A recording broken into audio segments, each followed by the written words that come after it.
अय बाबूजी, हम भोजपुरी लोकगीत बिरहा गायक रामानंद सिंह यादव अपनी पूरी बिरहा टीम की ओर से जौना गीत के शीर्षक बाप बहन की डोली और भाई का अर्थी, जौने गीत के आप लोग ऑडियो द्वारा सुनेंगे और वीडियो द्वारा देखेंगे।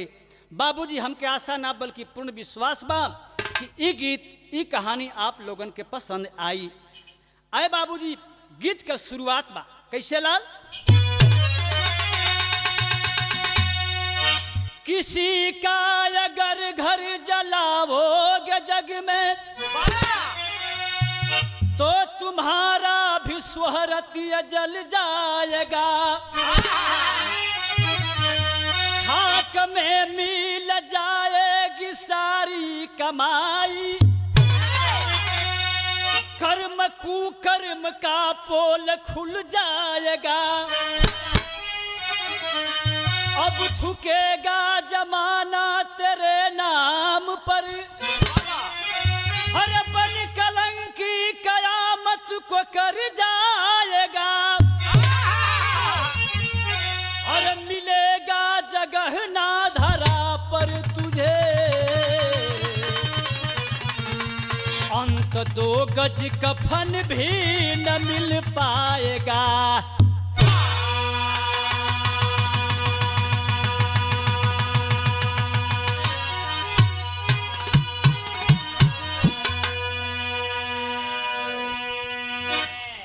दुनिया वालों, क्यों दूसरे को परेशान कर रहे हो? खुद परेशान हो जाओगे, संभल जाओ।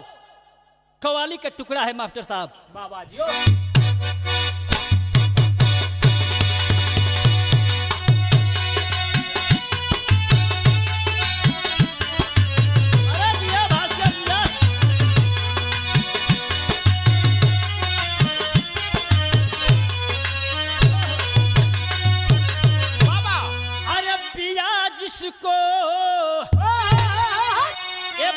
पिया जिसको चाहे सुहागन वही है।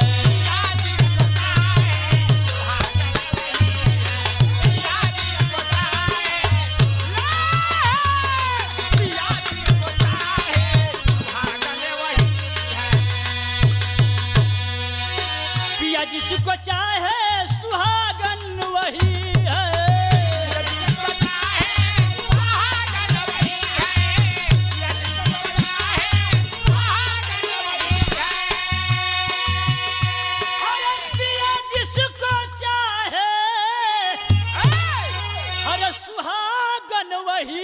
है। अरे जले जो ए बाबू जले जो, हाँ हाँ जले जो बिरह में अभागन वही है।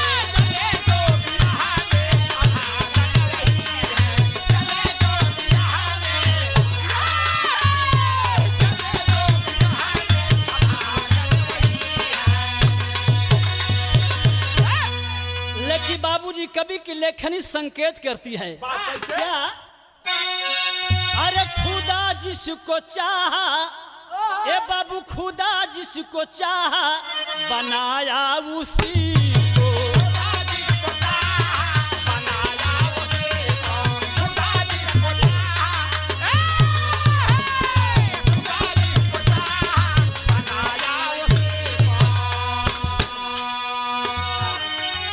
खुदा जिसको चाहा बनाया उसी को।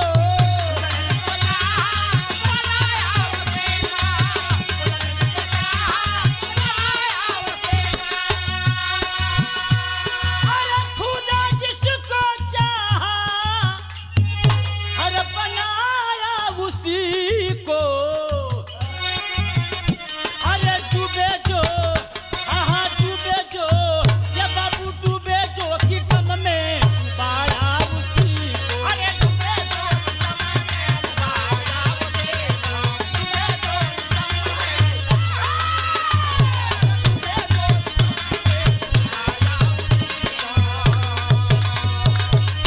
हमें से बिरहा के कहानी स्टार्ट बा। केकर कहानी बा, कैसन कहानी बा, नजम के लाइन देहल गिल मास्टर साहब।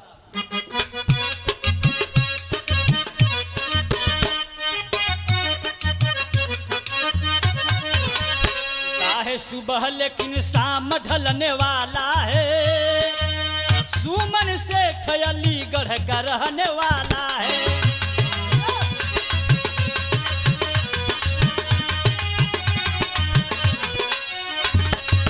नारी सुशीला सुंदर रहली एक जननमा हो, गोदी में बेटा बेटी खेले दो ललनमा हो।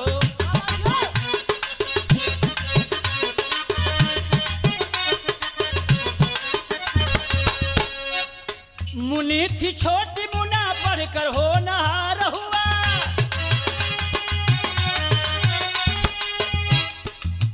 गरीबी बोझ बन के सर ऊपर सवार हुआ।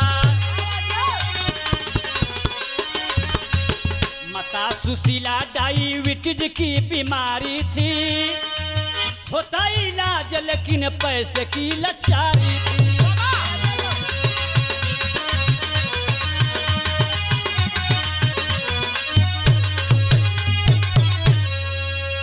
उत्तर प्रदेश अलीगढ़ से बिरहा के कहानी मिलल। सुमन सेठ बहुत ही गरीब इंसान थे, जेकरा औरत के नाम सुशीला बा। मालिक एक बेटवा और एक बिटिया दिल रहलन। बड़ लड़का बा जौना के नाम मुन्ना बा, छोट बिटिया जौना बिटिया के नाम मुन्नी बतलावल गई। लेकिन दुख एक बात के बा कि बाबूजी गरीबी थी। गरीबी में सुमन सेठ गुजर बसर करत हुवन। सुशीला बाबूजी डायबिटीज की पेशेंट थी, हार्ट की पेशेंट थी। यह होला ए भैया, कोनो दुख तकलीफ अगर कोई अमीर व्यक्ति के होई, ओकर इलाज बड़ा से बड़ा हॉस्पिटल में होला। लेकिन बाहर गरीबी, गरीबी तो गरीबी होला ए बाबूजी। गरीब व्यक्ति गांव घर के झोला छाप डॉक्टर से अपने इलाज करावेलन, नतीजा निकलेला बाबूजी बीमारी बढ़ जाती है। यही हुआ सुशीला की बाबूजी बीमारी बढ़ती गई, अंततः चारपाई पर पड़ जाती है। अंतिम दम चलत बा ए बाबूजी। सुमन सेठ सिरहाने बैठ करके सर सहलावत हुवन। बेटा बेटी माई के गोरतारी बैठ के माई के ताकत हुवन। आखिरकार ताकते ही बाबूजी आंखों के सामने अंतिम दम को सुशीला तोड़ देती है। और जब अंतिम दम के बाबूजी तोड़ दलिल, सुमन सेठ एक बार चीख करके बाबूजी फूट कर रोने लगी। मुन्ना और मुनि माई के लाश पर झुक झुक के बाबूजी लोट लोट के रोवत हुवन। और रो रो के कहला का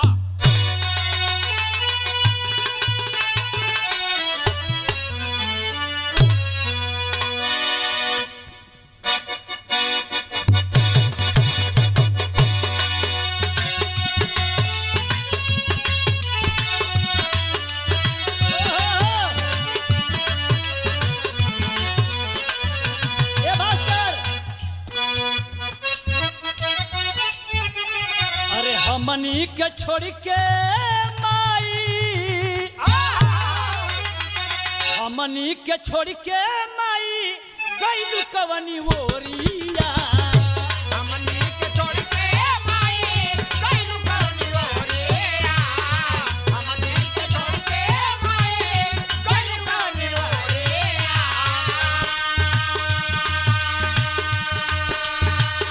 हमनी के छोड़ के कवनी ओरिया। अब के पियाई लेके, अब के पियाई लेके दूधवा कटोरिया। अब के पियाई लेके दूधवा कटोरिया। अब के पियाई लेके दूधवा कटोरिया। अब के पियाई लेके। सुन कई के गइलू माई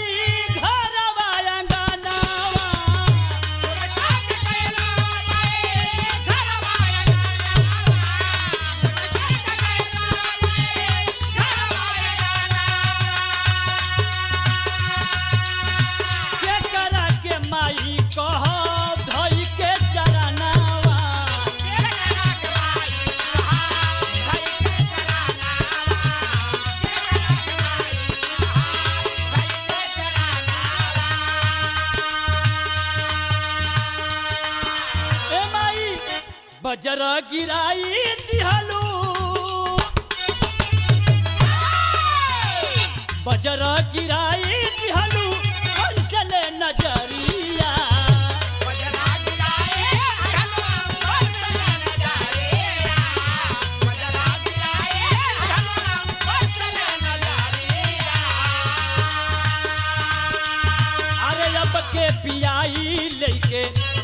के पियाई लेके दूधवा कटोरिया।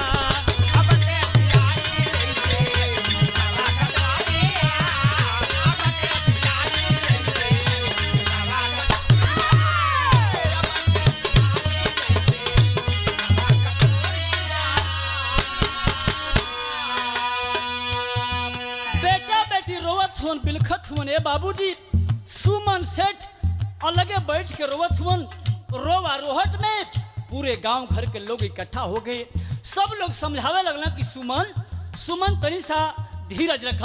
ई दुनिया के दस्तूर होला कि जे मृतलोक में आवेला ओकरा एक न एक दिन जाए को होला। सुमन कम से कम हई बेटवा और बिटिया के मुंह देखा। यहानी खती अपना के संभार लो। बाहर सुमन सेठ अपने को संभार लिया। बाबूजी सुशीला का अंतिम दाह संस्कार हुआ। धीरे धीरे सुमन सेठ बेटवा मुन्ना और मुन्नी के खुदे बना के खिलावत हुन। पढ़ाई लिखाई बाबूजी आज चालू कर धला। आए बाबूजी आज 5 साल दिन बीत गई। भैया मुन्ना जनबा आज बाबूजी BA पार्ट 1 का परीक्षा चलत बा। परीक्षा देवे जाए के बा।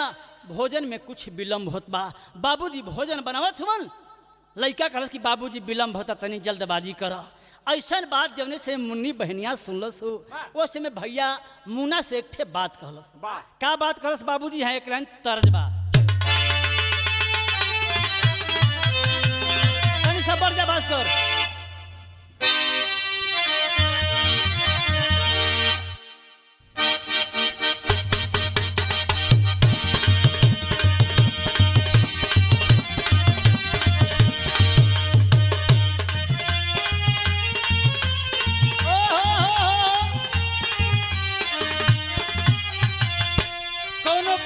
उम्र के लड़की के गौना के दिन आ गई।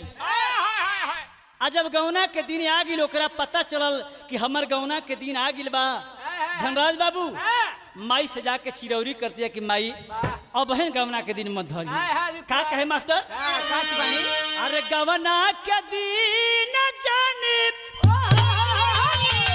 अरे धरी है रे माई या बहन लइका पानी।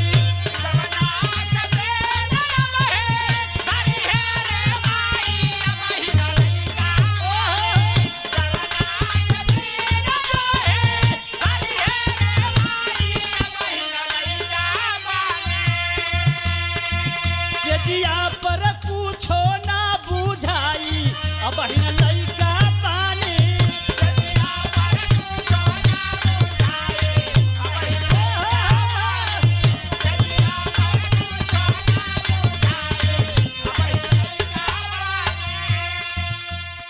बहनिया भैया मुन्ना से कहलस। का कहलस? अरे बहिनी कहेली भैया बहिनी कहेली भैया सदिलो रचाई शुभ दिन आई गईले।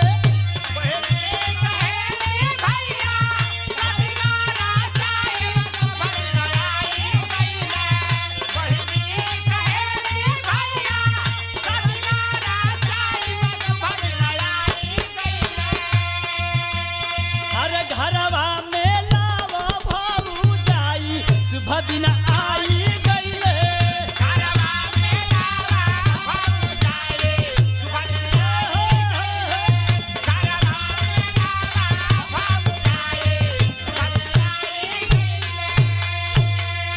बहनिया मुन्नी कहलस कि भैया बाबूजी कितना जी खाना बनई हन। कम से कम तोहर बियाह हो जी तो अपन बियाह कर लेता। बाहर मालिक बहनिया के पुकार सुन लेहलन। आखिरकार मुन्ना की शादी होती है। किसके साथ? परिचय है। आईली इंटर पास घर में सरिता दुल्हनिया।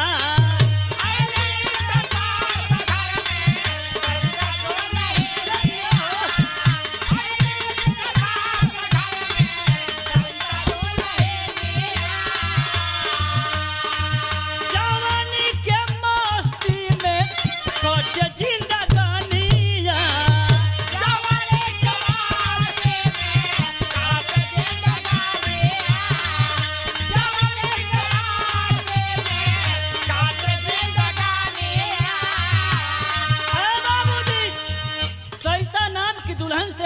शादी हो जाती है। कुछ दिन समय बीतल बा, एगो और खुशी भइल। का खुशी भइल? खिलले सुमनवा गोद में, खिलले सुमनवा गोद में, गइले हरसाई शुभ दिन आई गइले। खिलले सुमनवा गोद में, गइले हरसाई शुभ दिन आई गइले। खिलले सुमनवा गोद में, गइले हरसाई शुभ दिन आई गइले। अरे घरवा में लावा भऊ जाई शुभ दिन आई गइले। घरवा में लावा भऊ जाई शुभ दिन आई गइले। घरवा में लावा भऊ जाई शुभ दिन आई गइले। सरिता नाम की लड़की से मुन्ना की शादी हो जाती है, वाह। जो कि इंटर पास थी। धीरे धीरे समय बीतल बा, सरिता भी एक बेटवा और एक बिटिया का जन्म दिली। बेटा का नाम सोनू, लड़की के नाम शिल्पा बा। ये बाबूजी आखिरकार देखें, आज संझिए के बेरा बा, पूरा परिवार के सरिता खिला पिला के सुताई दिली। वाह। सैया मुन्ना के बाबूजी खिला पिला के कटोरी में तेल लेके सैया मुन्ना के पैर दबावत है। उसी पीरियड में सरिता बड़ा ऊंच बात कहली। कौन बात कहली मास्टर साहब? यहाँ के तरज बा देखा भास्कर, यहू तरज में फिर कौनो लड़की, जौना लड़की के गौना भइल बा, सुहाग रात के दिन ओकर हस्बैंड जी कुछ विलम्ब करत बना। दुल्हन कहलस कि महाराज ये बिजली के कौनो भरोसा ना होला, तनी से आई है नहीं। कैसे कहे?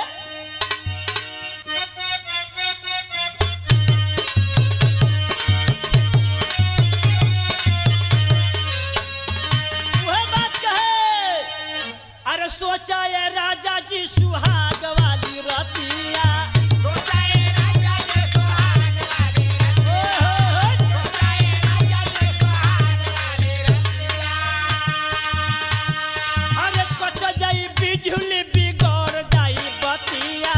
कटनाए बिजोले में डाल जाए बतिया, कटनाए बिजोले में डाल जाए बतिया।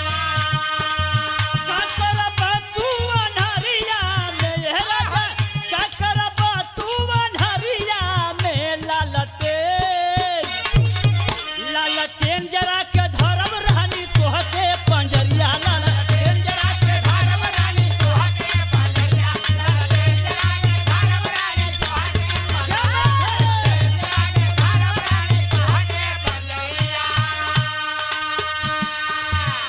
सरिता बड़ा ऊंच बात कहली। कहलिन का? अरे कहेली सरिता सुनाए मोरे राजा, कहेली सरिता सुनाए मोरे राजा, कहेली सरिता सुनाए मोरे राजा। अरे ढेरा दिन घरवा में लिहल तुम मजा, तेरा दिन घरवा में लिहाला तू माजा, तेरा दिन घरवा में लिहाला तू माजा। करे जियल मोहाल महंगैया ना हो, करे जियल मोहाल महंगैया ना। परदेश परदेश में जाके कर राजा अब कुछ कमैया। परदेश में जाके गाना राजा या बकुआ का मैया, परदेश में जाके गाना राजा या बकुआ का मैया, परदेश में जाके गाना राजा या बकुआ का मैया। समझावत है कि स्वामी जी घर में रहला से गुजर होखे वाला निखे। ढेर दिन रुआ आनंद लहनी, मौज पानी लहनी, जमाना बड़ा आगे पहुंच गया बा। स्वामी आपके कांधे पर जिम्मेवारी है, बहुत कुछ करना है पतिदेव।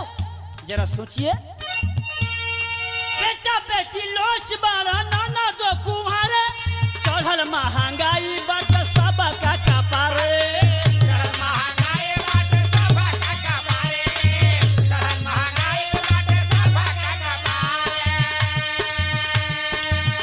लेता कठिन परीक्षा है समैया ना, हो लेता कठिन परीक्षा है समैया ना। परदेश परदेश में जाके करो राजा अब कुछ कमैया। परदेश परदेश में जाके गाना राजा या बकुआ का मैया, परदेश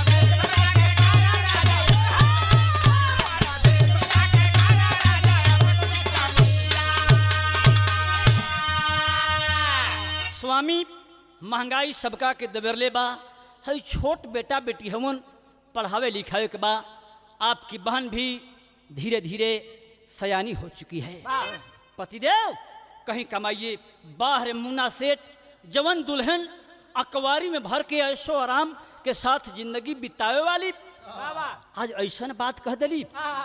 रात भर मुन्ना के नींद ना आइले बाबू। किसी तरह बाबूजी एक करवटिया वो करवटिया करके रात्रि को बिताया है। सबेरवा बाबूजी शौच करने के लिए जाता है बाहर में। बगल पड़ोस के रहे वाला आज बंटी जो कि लंगोटिया दोस्त था बचपन का, उस बंटी से मुलाकात हुआ। बंटी से कलश की देख बंटी, देख रे बंटी, एक के साथ हमन का खेलनी जा कूदनी जा, एक साथ पढ़ली लिखली जा, एक साथ शादी ब्याह भइल मालिक के मर्जी से। एगो काम करे की चल चल कहीं कमाए चल जा। आए बाबूजी कमाने का बाद जिस समय बंटी सुनता है बड़ा जोर से हंस लेबा कि वाह रे मुन्ना, ये हम तोरा मुझ से का सुनत बानी। मुन्ना बोला कि दोस्त ये मेरी पक्की इरादा है। बंटी बोला कि जब पक्की इरादा है तो हाथ मिलाओ, आज ही हम लोग चलते हैं। बाबूजी दोनों दोस्त हाथ मिला करके और चलने की तैयारी करते हैं। कैसे चलना भास्कर बाबू, यहाँ एक लाइन तर्ज बदल गई।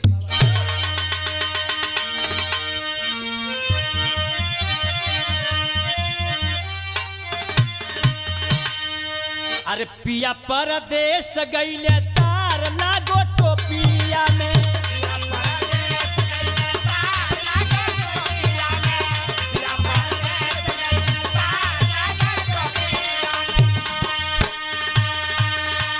लेकिन भाई बंटी यार संगवा चल ले कमाए बदे।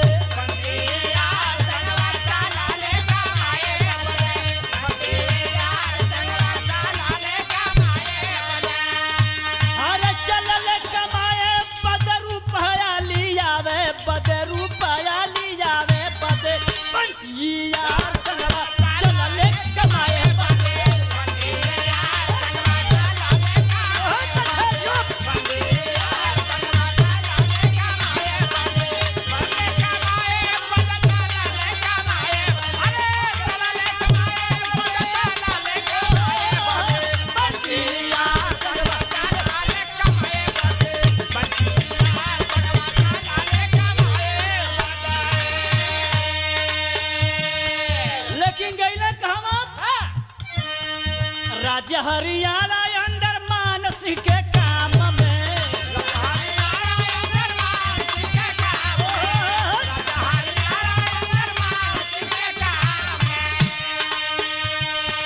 और रुपया कमाए लगल सुबह अवरी शाम में, रुपया कमाए लगल सुबह अवरी शाम में, रुपया कमाए लगल सुबह अवरी शाम में।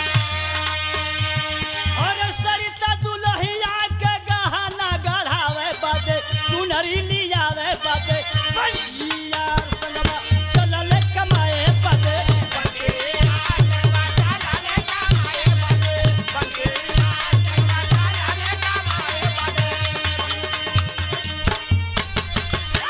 आया बाबूजी मुन्ना और बंटी दोनों दोस्त हाथ मिलाकर चले, पहुंच गए हरियाणा के अंदर।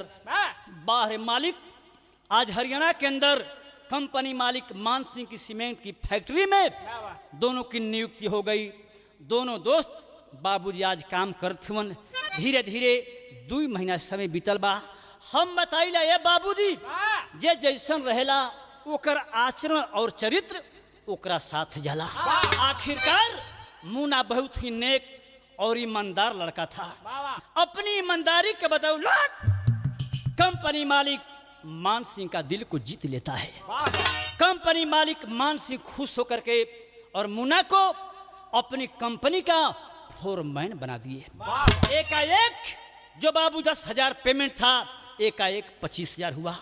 बाहर दोनों दोस्त सर पर बाबूजी गरीबी झलकत बा। दुल्हन सरिता के बात खटकत बा कि सरिता कमाए के भेजले है ना।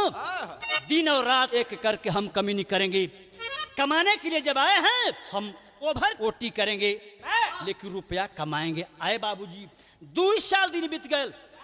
घरे ना आओ थुमंजा। दोनों दोस्त मिजाज से आज रुपया कमा रहे हैं। आए बाबूजी जवन पेमेंट मिले मुना सरिता के अकाउंट में छोड़ ले जाते हैं। सरिता के अकाउंट में रुपया एकदम चढ़चढ़ाता है पहरी जी, और रुपया चढ़चढ़ाए लागल। सरिता कहल कि हाँ तो भाई हमार पतिदेव बारन कमाए ना जात रहलन, आ कमाए गिलन तो घरे आवे के नाम निकले। बाबूजी मोबाइल पर नंबर डायल कैलस, आ नंबर डायल करके सरिता अपने पतिदेव को बताती है। कहल कि स्वामी जी कौने दिन रात खातिर आप रुपया कमात हुआ है? गर्मी में हमार छोट बेटवा बेटिया औसियात हुवन, एगुड़ो पक्का के रूम यदि रुआ बनवा देती, ई गर्मी में हमार बेटवा बेटिया कम से कम हवा तो लेहतन। आखिर कहलिन कैसे कहली यहाँ एक तर्जबा।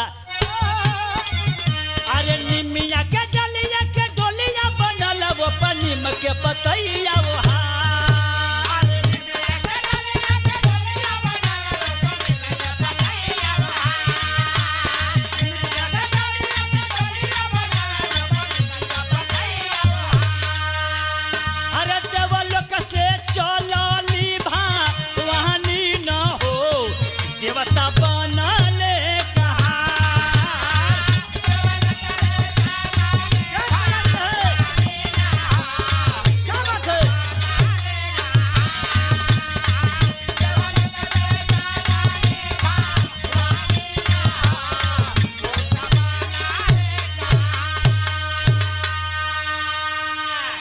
धरा के समझावत। हेलो समझावत है का समझावत है? अरे गरीबी में चार चंद लाई 10 जनवा, अरे मान जा तू कहे न हमार। अरे गरीबी में चार चंद लाई 10 जनवा, मान जा तू कहे न हमार।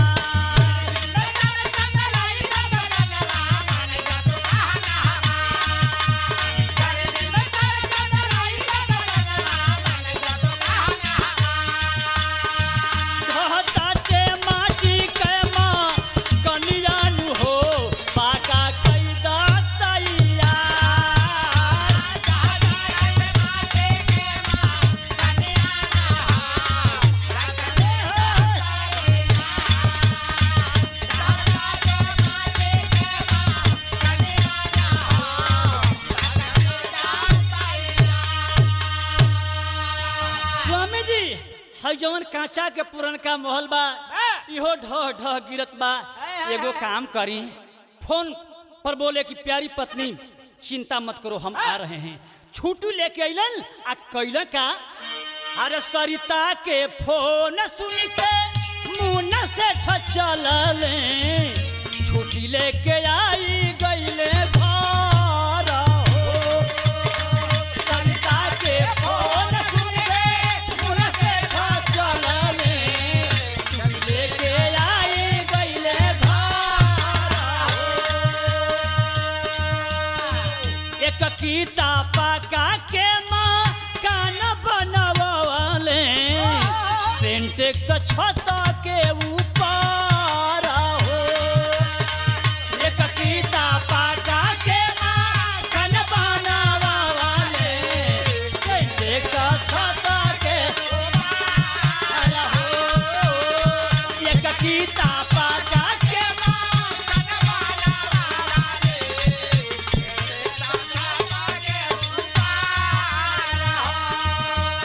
छुट्टी लेके अइला रे पंचो, काम लगौलो। हम कहला कि रुपया बा तो सब काम हो जाई।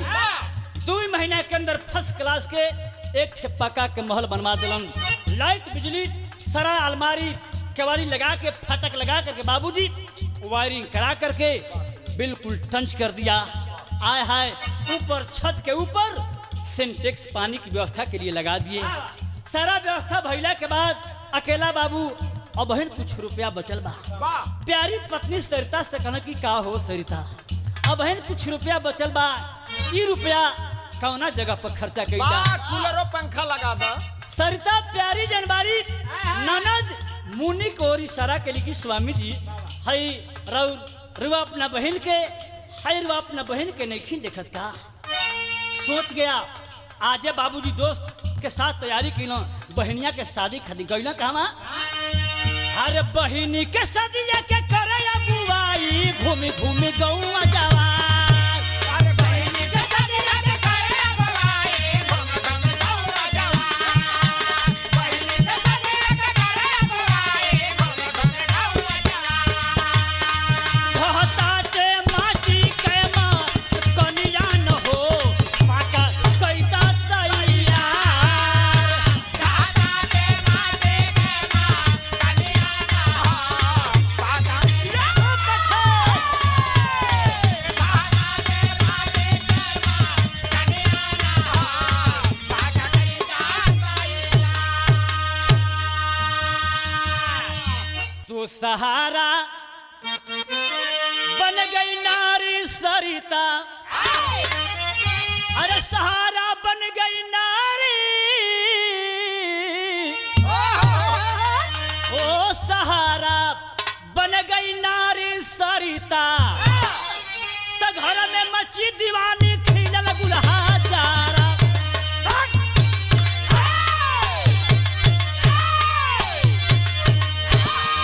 अरे तो बज उठी सहनाई।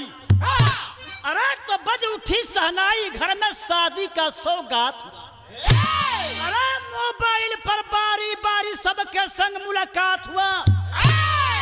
साथियों बगल गांव करौंधा में विनोद सेठ का बेटवा धीरेन्द्र सेठ से बाबूजी बहनिया मुन्नी के शादी पक्की हो गई। इसी बाबूजी 19 नवंबर 2013 के दिन शादी होना निश्चित हो गया था।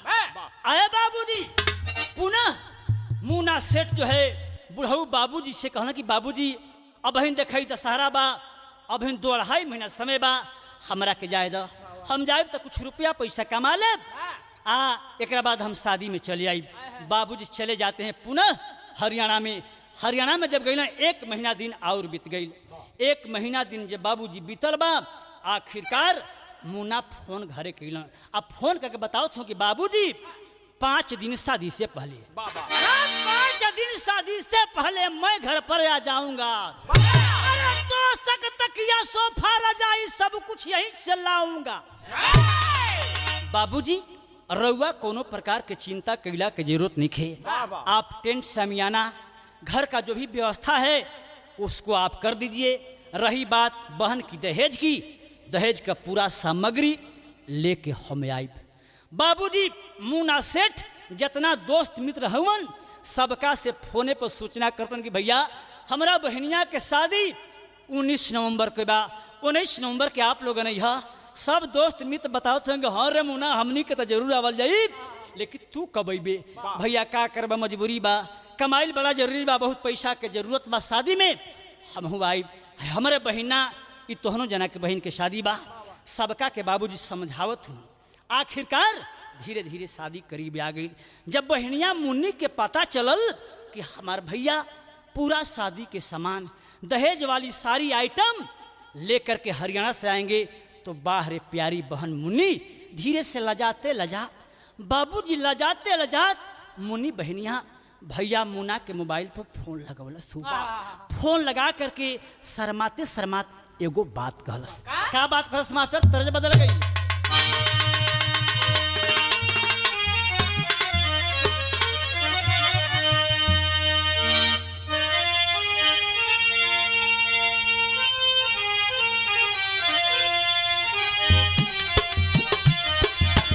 वह बात कहलस तरज ले मजा पहर जी फर्ज में बा। कहना बा बहनिया भैया मुन्ना से कहे कैसे कि अरे गोड़वा का पायल लइहा, गोड़वा का पायल लइहा, गरबा का सिकरिया, ए बिरनवा हमरो ना, ए बिरनवा हमरो ना, संगहि सिलाई मशीनवा ए बिरनवा हमरो ना।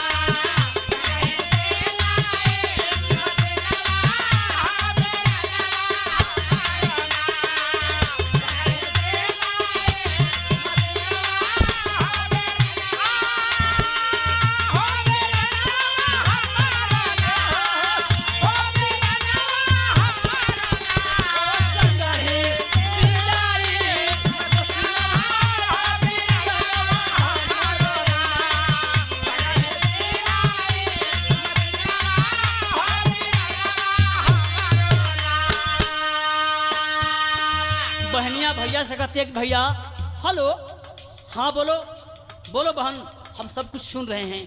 कलश के भैया जब सब कुछ सुनत रहा तो है एगो और बात सुनला। अरे बबुआ का सेटवा नहीं है, अरे भौजी का चुनारिया, बबुआ का सेटवा नहीं है, भौजी का चुनारिया, बबुआ का सेटवा नहीं है, भौजी का चुनारिया। अरे टिबिया रंगीन लाई है, अरे टिबिया रंगीन लाई है, टाइटन के घड़िया,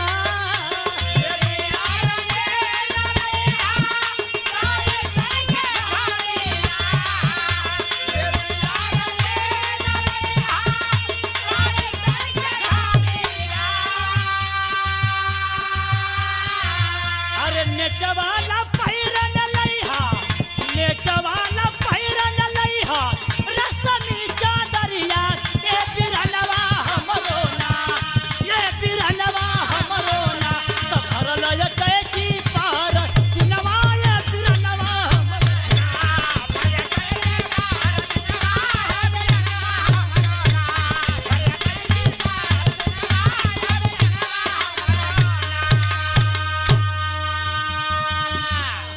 मुन्ना कहना कि बहन चिंता करे के कोनो जरूरत नहीं खे, अब है शादी में देरी बा, जवन कुछ तोहरा याद पड़ी प्यारी बहन निसंकोच आप फोन करके मुझे बता देना। ये तुम्हारा भाई मुन्ना जो है तेरी हर मनोकामना पूरी करेगा, चिंता मत करना बहन। आए बाबूजी, आखिरकार मुन्ना फिर कमाने में लग जाता है। धीरे धीरे बाबूजी शादी के दिन बिल्कुल करीब आ गई। जब करीब आ गई, आज बाबूजी मुन्ना सेठ घर जाने की तैयारी में लग गया है। सारा सामान खरीद करके अपने क्वार्टर में भर दिया है, एक ट्रक ठीक कर दिया। कल जो है घर चलना है, बहन की शादी में मात्र केवल 5 दिन बाकी है। अरे बाबूजी, आज कंपनी मालिक मान सिंह के सामने जाता है मुन्ना। मान सिंह कंपनी मालिक के पास में जा करके मुन्ना लजाते लजाते कहता कि सर बहन का शादी बा, बोलो कहना क्या चाहते हो, क्या बात है? सर कुछ रुपया एडवांस के रूप में मिल जाए, बड़ा मेहरबानी होई, ऐसे कि जौन कुछ पैसा कमैले रही हाँ वो सरकार सामान खरीदे में ला गई। हंस करके मान सिंह बोला कि अरे मुन्ना तुम अभी मुझे पहचानते नहीं हो, मैं तुम्हारा मालिक नहीं बल्कि एक मित्र हूँ। जब तुम्हारी बहन की शादी है तो सोच ले मेरी भी बहन की शादी है, बोलो कितना पैसा चाहिए? कल की सर 1 लाख रुपया मिल जाता। तुरंत जो है बाबूजी 1 लाख की गड्डी जो है मुन्ना के हाथ पर थमा देते हैं और मुन्ना को ऑटो पर आया। बाबूजी रुपये की गड्डी चारपाई पर फेंक दिया, हाथ पांव धोवत हुवन। और जब हाथ पांव धोवत हुवन 5 मिनट के बाद उसका दोस्त बंटी जो है साथियों घर में प्रवेश करता है। आज जब बंटी घर में प्रवेश किया, आय हाय बाबूजी एक नजर जब चारपाई पर चमचमात 1 लाख के गड्डी पर पड़ल हो। आज बाबूजी बाहर रुपया एक दोस्त के मिजाज को हिला दिया। एक बार अपने दोस्त पता कर रहा है, दूसरी निगाहें उस नोट की गड्डी पर है। विचलित हो गया, मन मचल गया, भीतर सोच रहा है कि वाह एक साथ हम दोनों घर छोड़े हैं, घर बनवा लिया, बहन की शादी धूमधाम से कर रहा है, 1 लाख की गड्डी लेकर के जाने वाला है, ऐसा मैं नहीं होने दूंगा। आए बाबूजी फौरन क्वार्टर से निकला और गया है मार्केट में। अब मार्केट में जा करके का कैलस, यहाँ एक लाइन तरज बा।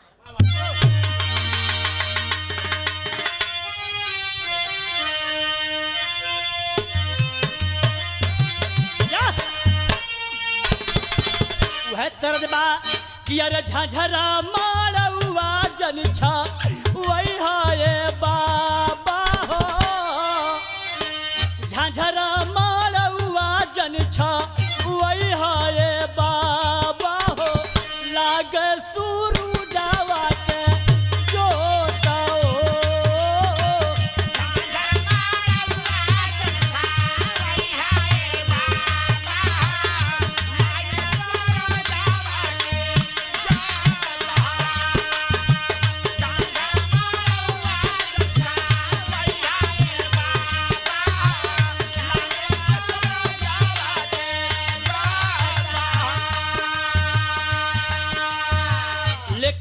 अरे रुपया रुपया एक दोस्त की नीयत को बदल देता है। हुआ क्या? अरे रुपया के गाड़ी देखी लोभी बेईमानवा हो। अरे रुपया के गाड़ी देखी लोभी बेईमानवा हो। बंटी बनी गईले हाथा यार हो। रुपया के गाड़ी देखी लोभी बेईमानवा हो। बंटी बनी गईले हाथे यार हो। रुपया के गाड़ी देखी लोभी बेईमानवा हो। बंटी बनी गईले हाथे यार हो। नसवा के गोली घोरी चैया में पियाई दिहल। नसवा के गोली घोरी चैया में पियाई दिहल। मुना होई गाई लेला चारू हो। नसवा के गोली घोरी चैया में पियाई दिहल। मुना होई गाई लेला चार हो। नसवा के गोली घोरी चैया में पियाई दिहल। मुना होई गाई लेला चार हो। ए बाबूजी, गद्दार बंटी जो है मार्केट से नशे की गोली लाया। चाय बना करके उसी चाय में नशे की गोली जो है डाल दिया और डाल करके दोस्त को थमा दिया।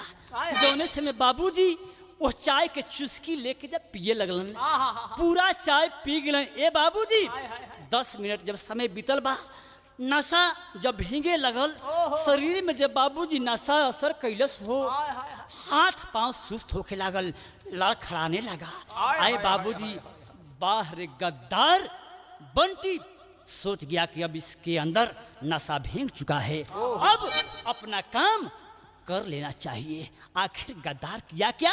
अरे रुपया का बैग ढूंढे, अरे लागल बेईमानवा, दौलत पर बेच दिया धरा मई मनावा।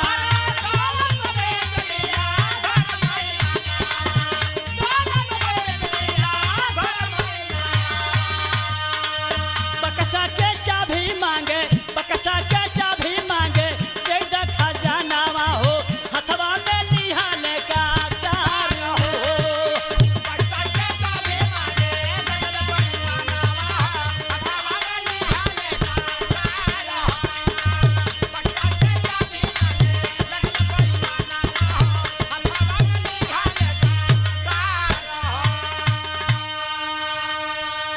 बाबूजी, मुन्ना जब सुस्त हो गया, हाथ में उठा लिया तेगा और बोला, अरे गद्दार, अबे मुन्ना, अभी जो चरपाई पर 1 लाख की गड्डी चमचमा रही थी, कहाँ रखा है?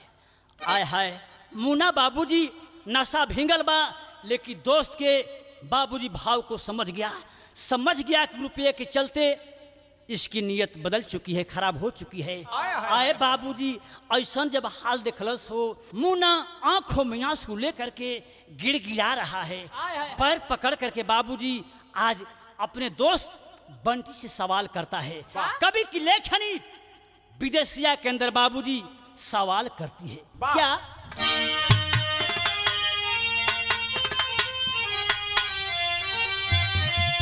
अरे धई के पैरियारो, अरे मुना बनी पियोगिया हो, कहे कि मती मारा जानवा हमारा मोरे मिताऊ, अनधन रुपया से है मिली ना चयनावाता, अरे भूला जानी बचापन, कहे प्यार मोरे मिताऊ। दोस्त जरा याद करो उस दिन करे बाबू, एक साथ हम लोग धूरी में खेल रहे थे, हमारे साथ बाबू ऐसा दुर्व्यवहार कर देबा, हमरा सीना में जब कटारी भोंक देबा, प्राण ले लेबा। बाबू विचार कर, दुनिया वाला कोई मित्रता के लिए हाथ नहीं बढ़ाएगा। हाय हाय हाय हाय रुपया चाहिए ना, तोहरा के रुपया चाहिए ना, ऐसा भी ले ला। 1 लाख रुपया के आज गड्डिया निकाली ली हो, बाकी भोका जन सीना में काटार मोरे मिताऊ। बाबू ये सब रुपया ले ला, लेकिन एगो काम करिहा, बहिनी के सदिया में सारा सामान लेके भैया घरे चल जा, घरवा जाके एगो काम कर देब, हमरा मृतात्मा के शांति मिल जाई। ए भैया बहिनी के सदिया में लौआ मिलाई दीहा और दे दीहा पानिया के धार मोरे मिताऊ। लेकिन पत्थर पर को मारना, चोखो तीर नसाए, कोई असर नहीं हुआ। साला गद्दार पूरी शक्ति के साथ, जब चाबी तो मिल ही चुका था, चाबी मिल चुका था, अब सोच गया कि अब तो हमारा काम हो गया। पूरी शक्ति के साथ मुन्ना के सीना में कटार को भोंक देता है। फर्श पर बाबूजी मुन्ना लहूलुहान हो जाता है। 2-4 बार कटार बाबूजी अंदर से बाहर, बाहर से अंदर करके बाबूजी आखिरकार साला एक दोस्त अपने दोस्त को उसी क्वार्टर में हत्या कर देता है। ऐसी बाबूजी स्थिति देख करके कवि की कलम कांप जाती है। पहपट में कहना बा मास्टर साहब,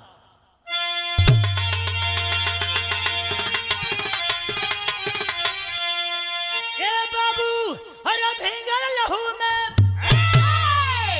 शोहरत का सजरिया आधी रतिया में, ए बाबू भींगल लहू में अरे शोहरत की सजरिया आधी रतिया में, अरे सोचे जिगर में पापी पूरा चरिया आधी रतिया में।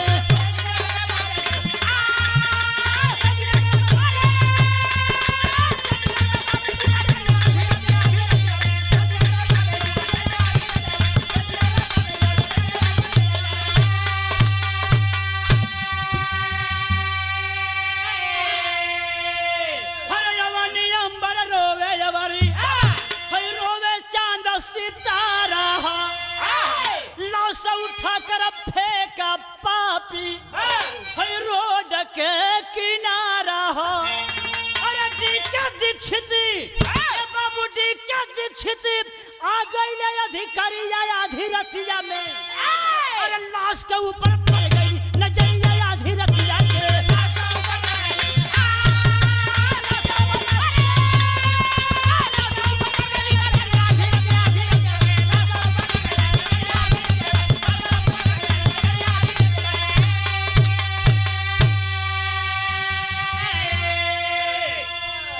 बाबूजी उस क्षेत्र के थाना प्रभारी डी के दीक्षित जी गश्ती में बाबूजी निकल रहलन। जब वहीं बाबूजी चरमोहान पर गाड़ी मुड़ल, लाइट जब पड़ल हो लाश पर, ड्राइवर को बोले ड्राइवर गाड़ी रोक दो। गाड़ी रोकला के बाद डी के दीक्षित बाबूजी जब लाश को स्पर्श किए, अभी शरीर गर्म था साथियों, सोच गए तत्कालीन मैटर है। बाबूजी पूरी पॉकेट और जेब का इंक्वायरी करथुन, कुछ भी नहीं था। बाहर बंटी सबूत के लिए कुछ छोड़ा नहीं था, लेकिन बाहर मालिक, बाहर परमेश्वर आपको गजबे होला, तोहरा आंख के सामने कुछ ओझल ना होला। उसके पॉकेट में जिस कंपनी में काम करता था मुन्ना और बंटी, मात्र एक कार्ड बचा हुआ था। उसी बाबूजी कार्ड का जो नंबर था, उस नंबर पर बाबूजी दरोगा जी रिंग किए। कंपनी मालिक मान सिंह के मोबाइल पर रिंग होने लगा। हेलो, कौन बोल रहे हो? दरोगा जी बोले कि मैं दरोगा डी के दीक्षित बोल रहा हूँ। क्या आपके कंपनी में कोई मुन्ना नाम का व्यक्ति काम करता था? यस, आज भी काम कर रहा है। बात क्या है? मुन्ना की लाश पड़ी हुई है।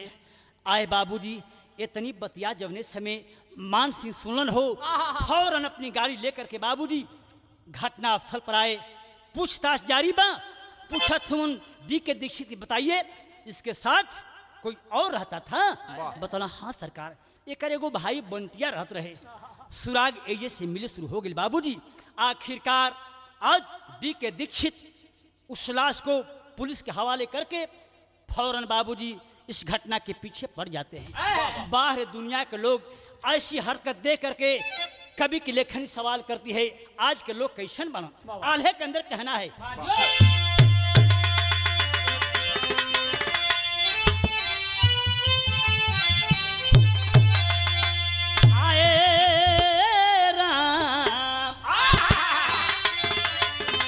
अरे के करा भरोसा करी, अरे के करा भरोसा करी, जगह में भी सवा बाबू, और धनवा के लोभी बना संग ही गैया।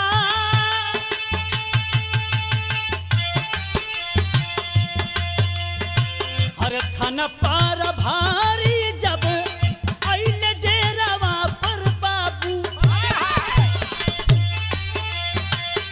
ताला बंद कई के पपिया हो गइल बा फरारी।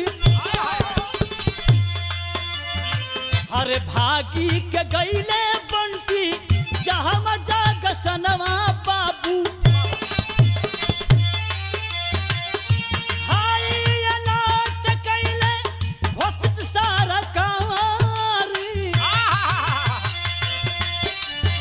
अरे पकड़ी के बंद होई गइले जहल खनवाया बाबू। सारा दोस्त कबूल कैलस पपिया रे गदार। अरे साथियों, डी के दीक्षित मान सिंह के सहयोग से इंक्वायरी किए, घटना स्थल पर आते हैं। रूम में ताला लटका हुआ है, ताला को तोड़ दिया गया। रूम जब खुलल, पूरा रूम बाबूजी खून से लहूलुहान बा, खून से लाल बा। समझे में देरी ना किया, फौरन एसपी साहब के पास फोन किया गया और एसपी साहब के माध्यम से पूरी हरियाणा में हाई अलर्ट घोषित कर दिया गया। जहां भी जिस स्थान पर बंटी नाम का व्यक्ति 1 लाख रुपए के साथ अगर मिले, फौरन पकड़ लिया जाए। बाहर प्रशासन बाबूजी चंडीगढ़ रेलवे प्लेटफार्म पर गद्दार बंटी पकड़ा गया। 1 लाख रुपया के गड्डी के साथ पकड़ा गई ले बाबूजी। और जब पकड़ा गई, मारपीट होत बा, हंटर के बाबूजी मार खात बा, अंततः पकड़ करके उसे जेल दे दिया गया। बाबूजी होकर जेल हो गई। डी के दीक्षित मूना का पोस्टमार्टम करवाए। पोस्टमार्टम करवाने के बाद साथियों, जो सामान था आज ट्रक पर बाबूजी लोड करके लेकर चल देते हैं। कैसे? अल्लाह बदल क्या बा।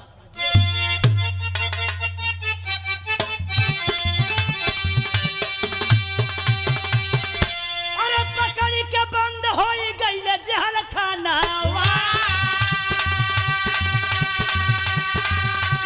पकड़ी के बंद हो गई जहल खाना।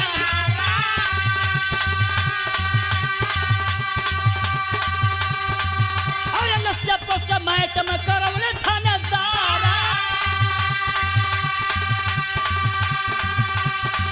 तब टकवा पलोड गई शादी का सामानवा।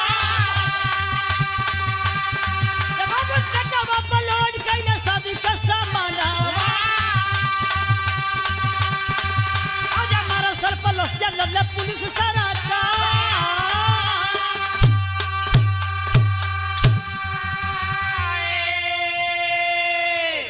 मार्शल पर मुना के लाश लादल गई। ट्रक पर बाबूजी सामान लदाइल लेकर के 4 गाड़ी फोर्स के साथ डी के दीक्षित दारोगा जी अलीगढ़ मुना के घरे जाए के तैयारी किलन। लेकिन बाबूजी इधर से दारोगा जी तो चल देते हैं, थोड़ा सा तनी मुना के घरवा चल जाए। मुना के घर की स्थिति कैसी है, वहाँ का माहौल कैसा है? अरे ये कमरा बहिनी के लागल बाबा रातिया,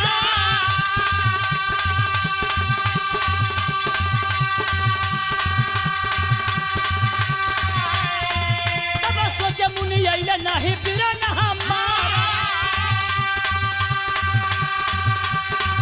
अरे गोलाबा के पायल मंगनी घर कसी करिया, कहे कैसे के डोली चढ़ी जाई बुसा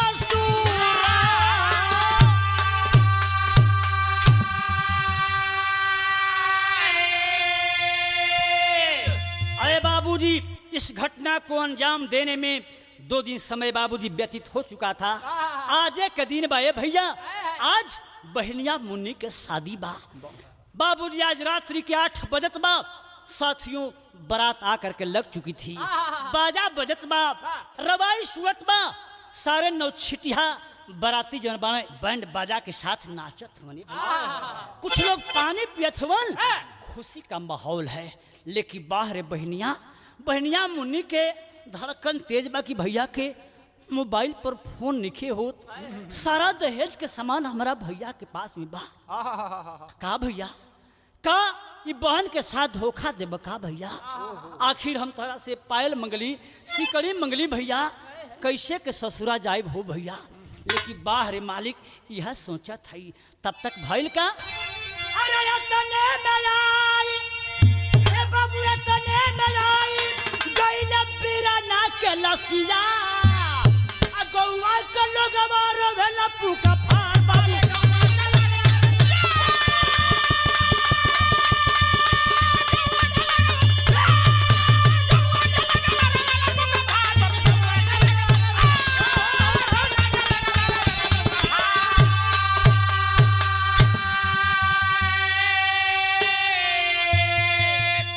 बहनिया सोचत ये बाबूजी रात्रि के 8 बजत बा।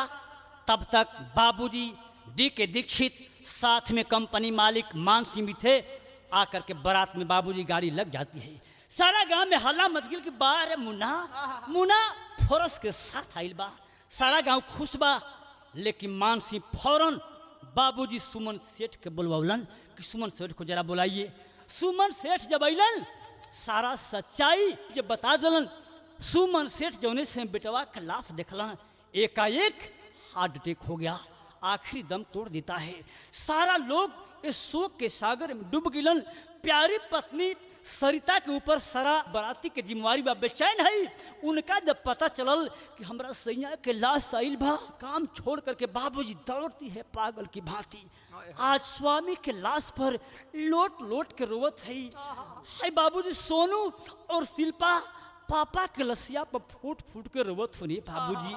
लेकिन जौना सारा बहनिया के अरमान भैया मुन्ना पर टिकल बा, वो बेचारी बाबूजी शादी के चुनरी पहन करके बैठी हुई थी। लेकिन बाहर मालिक एगो छोटे लड़की दौड़त गईल, दौड़ के जाके बहनिया मुन्नी से बतिया के बता दिलस। ये बाबूजी जौने समय बहनिया मुन्नी के पता चल कि हमरा भैया के लाश आइल बा, फेंक देती है बाबूजी चुनरी को, पागल की भांति जाती है लाश पर जाकर के धराम से गिर जाती है। आ गिर के बाबूजी रो के एक ठे बात कहली। कौन बात कहली मास्टर? गाना के आखिरी परमार।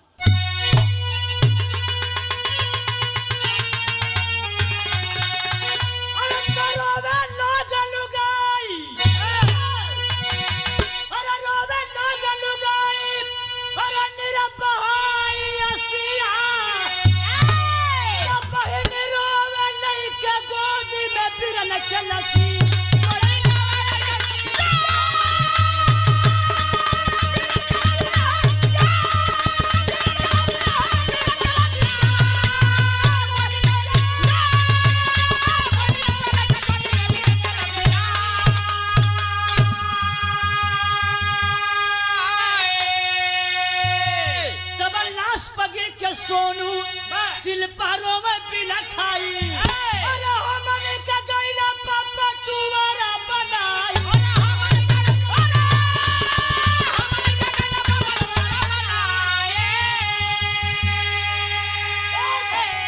तो छोड़ा लगा धजल में नेवरिया, अरे ना पूजा वाला आसिया, बहनी रोवे लइके गोदी में बिरन के लसिया।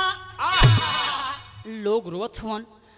बेटा सोनू बिटिया शिल्पा बाबूजी के लाश पर रोत हो कि बाबूजी हमन के टुवरा बना के चल गिला, हमन के पढ़ाई के खियाई हो। लेकिन बाबूजी गांव के कुछ बुद्धिजीवी वर्ग आगे खड़ा हुए, जो होना था सो हो गया। लेकिन जिस कार्य की आज बाबूजी तिथि रखी गई है, जो कार्य जो होना था उसे भी होना चाहिए। आज दुल्हा जो धीरेन्द्र सेठ था उसे बोले कि बाबू दुख सबको है, लेकिन जो तुम्हारा फर्ज है उस फर्ज को बेटा पूरा कर दो। वाह, वाह। आखिर किया क्या? तब शोक में डूब के दूल्हा राजा मंगिया सजाए, सोनू बेटा मुखवई में अगिया धरा।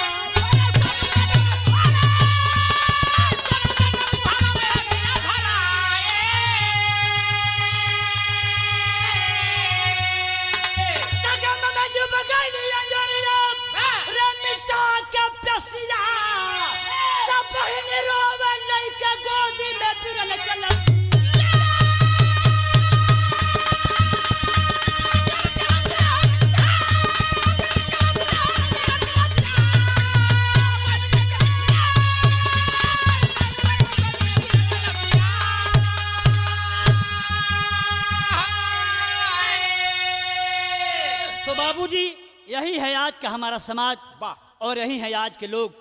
हम बता देना चाहते हैं कि एक दोस्त थे कृष्ण सुदामा का, एक दोस्त थे कृष्ण सुदामा का जो सब कुछ अपना त्याग दिया, लेकिन एक दोस्त मिला यह कलयुग में, सीने में कटारी दाग दिया। गुरु बिहारी राम जतन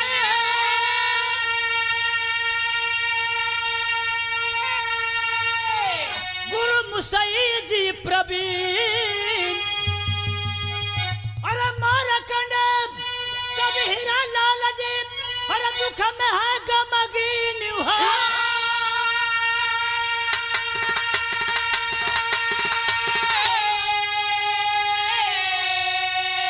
तो सहारा बन गई ना